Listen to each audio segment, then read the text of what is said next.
In your car, you have Freon. So if your AC isn't cold enough, Freon has really no expiration date. So you probably have a leak in your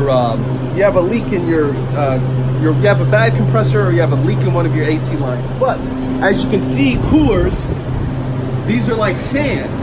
So your car has fans and your car has blowers. If you want your compressor to work a little bit less, what I recommend is your AC, you can put it on completely low. You ever go into a refrigerator and your refrigerator, and it's all iced out, or your freezer's all iced out, or if you look on your compressor and there's like ice, frigid ice on your actual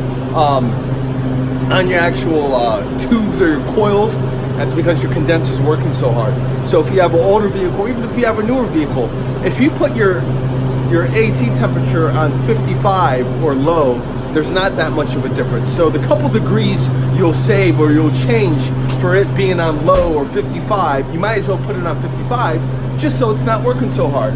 So hopefully that helps. So to get your AC cooler, to have cooler AC, you either have, if your AC is not cold enough, you have a bad compressor or you have a leak in your line, either or.